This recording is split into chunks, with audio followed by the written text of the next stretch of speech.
What happened on Saturday, Greg? Weekend. Yeah. What did happen over the weekend? That was nasty, ugly. And it was. Didn't show up to play. And, it was not a good situation all the way around for the Huskers. Yep. Yeah, I didn't expect a seriously competitive game, but I did not expect that. So, right at the time when Heinrich Harburg was stopped on that fourth down when it was 14-0 after they had driven the ball 60, 65 yards, that was, I thought, where, okay, even in the moment, I thought, I don't know that this is going to be a game now. I think that was their shot. Okay, 14-7, crowd's back in the game. Here we go. That seemed like that was pretty much what took it out of them. Yep, absolutely. I feel like the energy was gone after even that tipped pass interception. I feel like right when we got that second pass intercepted, we kind of knew what was coming. I mean, for me, the stadium for a big game, it felt a little dead from the start in comparison to what I normally, last year went to the Oklahoma game, went to the Ohio State game where game day was there a couple years back.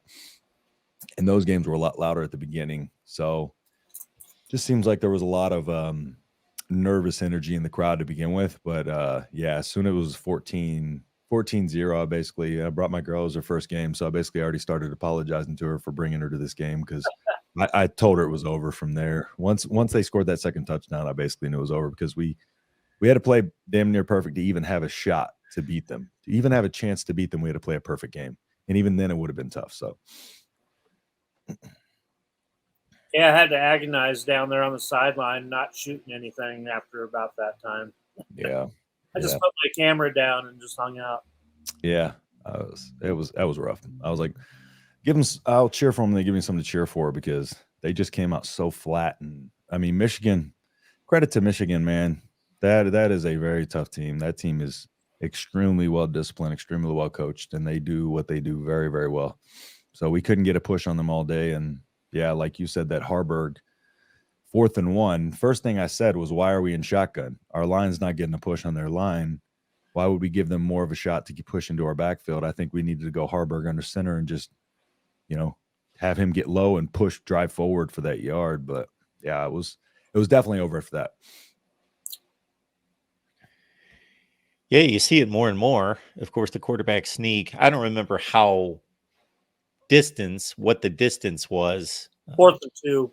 Oh, 4th and 2. Was it 2? Mm-hmm. Yeah. It was a long, it was like a yard and a half ish. Yeah. But shotgun wasn't. I just with seeing how their line was pushing back our O-line, it's just there was no shot that a shotgun play was going to work. Our best chance was getting under center and just trying to really just drive, maybe get a push.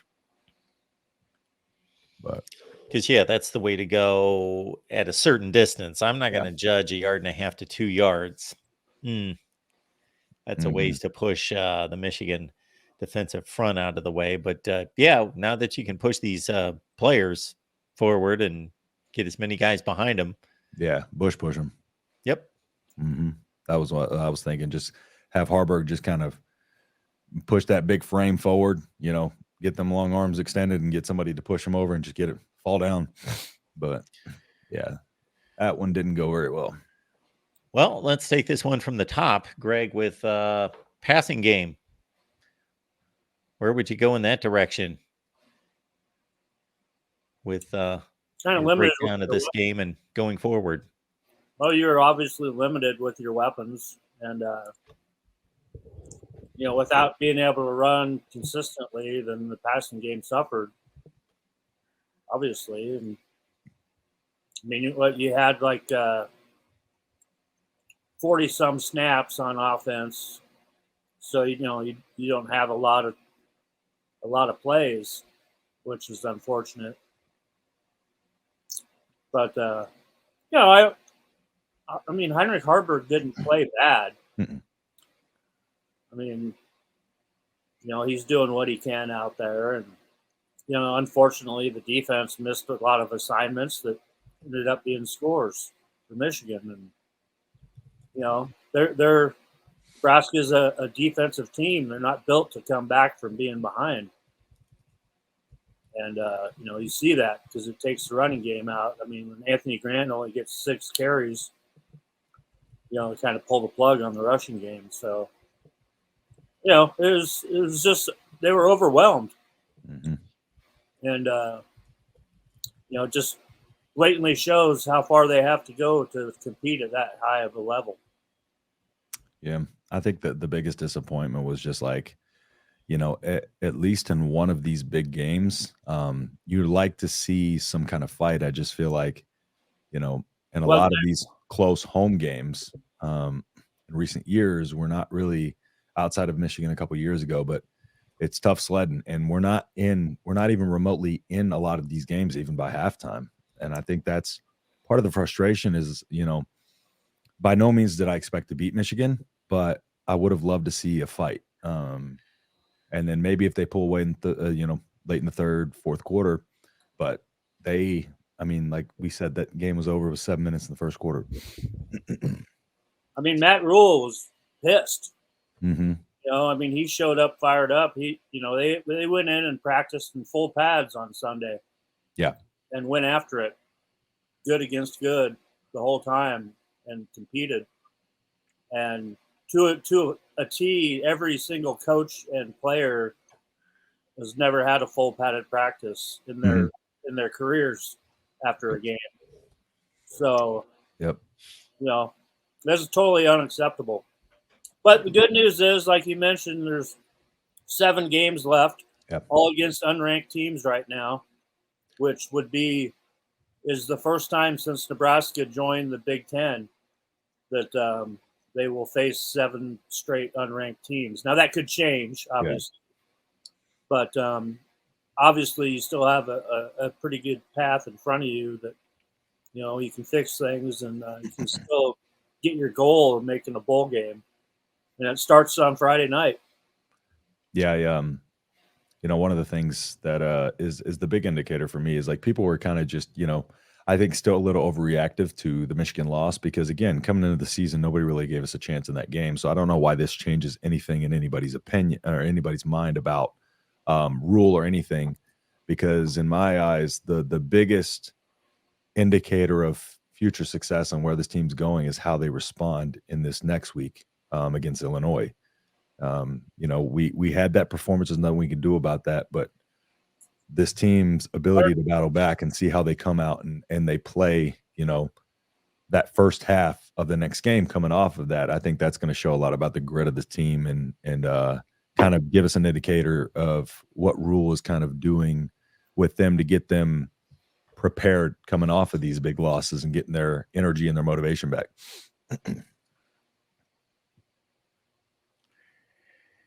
Yeah. So,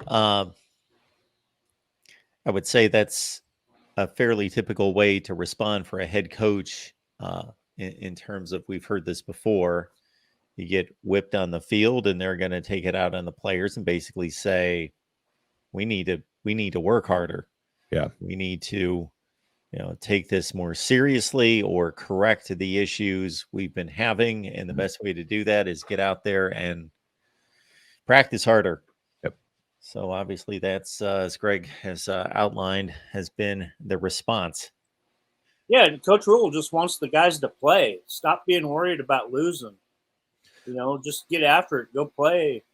Go play free and manage your assignment.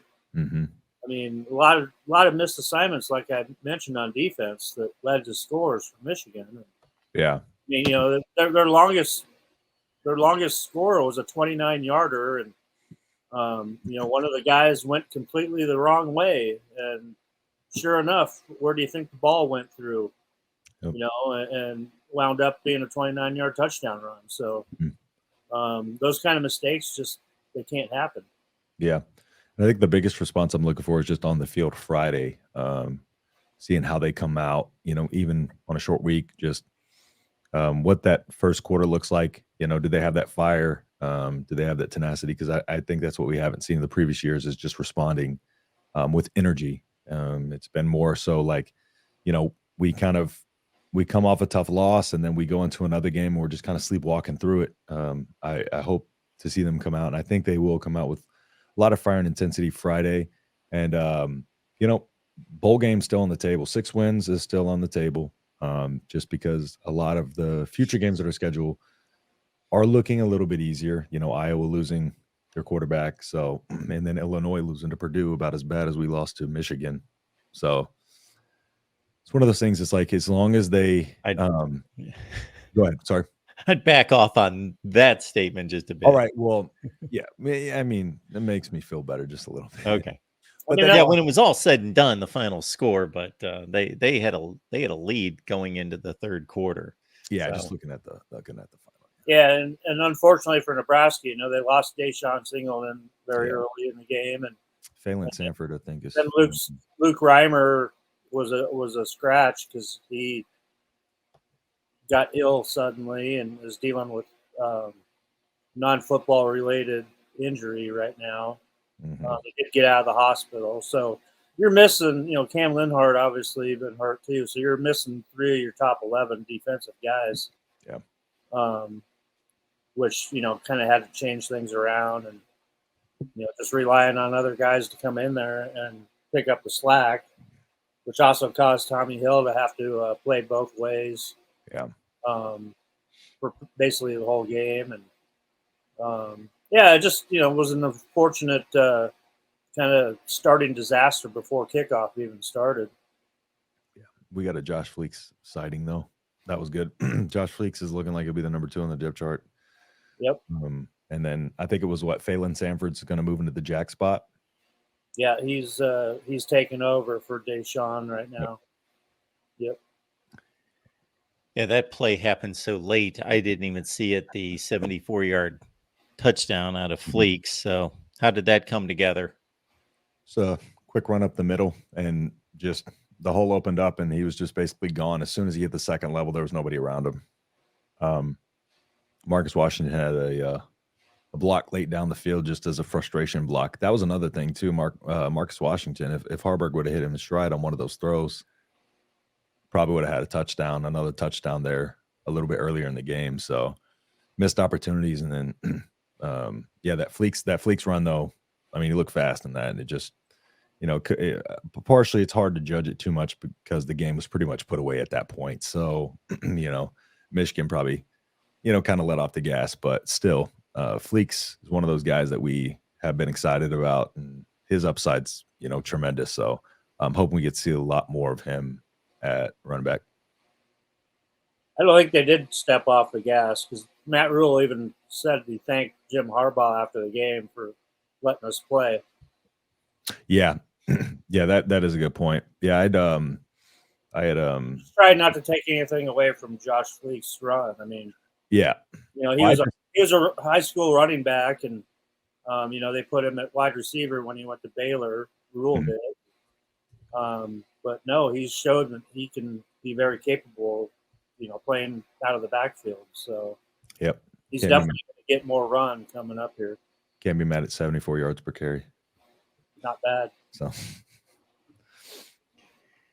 yeah, he would probably say, to shut him down at this point, and he's going to set an all-time record.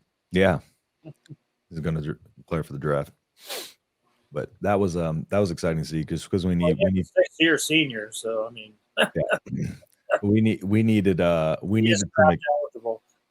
some excitement out of that running back room, or just something to kind of inspire some confidence, just because, I mean, Grant, like, the running game was pretty much. It wasn't a game. You could not evaluate running backs out of that game. Absolutely not. No, it was just Michigan's. I mean, their defensive line is tough. That defensive game plan was schemed up perfectly. Offensively, they just got real big and heavy sets, and just, basically made it look easy. Whether they wanted to pass or throw, they did what they wanted, and we couldn't get anything. It seemed like 1-2 yards at a time was even tough to get a lot of the times. Fumbled snaps, and that punt that hit their hands, and they're able to pick it up, and they got a lane to the left there for 40 yards. Just seems like nothing went Nebraska's way, and on top of that, they got outplayed completely. So Yeah, it did not look pretty. Now, the 7 opponents coming up, as Greg mentioned, they are all what I would consider to be beatable. Now, of course, Wisconsin is probably the best team. Mm-hmm. We got to see a lot of football before at least I can make a determination on that. But based on what we knew going into the season, and they haven't really done much to back away from that. As you mentioned, Justin, Cade McNamara on the shelf for the rest of the season at Iowa. So they're going with a former Wisconsin backup, Deacon Hill, who only hit 11 of 27 the other night, but there were a lot of drops involved. Yeah. But Iowa's going to be Iowa, and they won a game the way they win games. They were losing in the fourth quarter, and they had a punt return for a touchdown with 4 minutes left, and you're probably not going to score on them in the last 4 minutes when they're protecting a lead. So that's how they do it. Special teams, defense. There you go. But on the flip side, Nebraska, if they're not motivated, focused, improving, they can lose to all these teams too. Absolutely. Yeah. That's the thing too, is like, I don't even feel confident saying like these games are like, even calling them winnable. It's like, I just want to take it a game at a time and just let them show, that they can actually string a couple of these wins together. And then we can start getting more confidence, I think, in the fact that this team can come out and consistently perform even against teams they should beat. Because again, in the past, a lot of teams we've played have been beatable and we haven't been beating them. So this is a new year and stuff like that, but still you want to see a couple of those wins in a row just to get a little bit of confidence back. But as soon as we, come off, string a couple wins together, it's, the fan base is going to be right back picking up where they left off. And then we're going to see that 5-6 wins is still on the table. Bowl game's still on the table. It's still in front of us. Everything we want still in front of us. This Michigan game didn't really change anything. It was just disappointing how it turned out and how bad the loss was. But it really, in the grand scheme of things, doesn't change anything going forward because nobody really pegged us winning this game.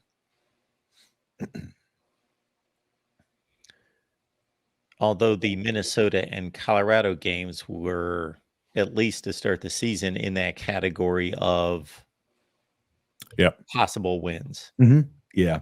But the thing about those 2 weeks that just, because before we were kind of like in the camp of 5 to 7. But I think a lot of these later games got a lot easier, quote unquote, easier looking on the schedule based on how some of those teams have played so far.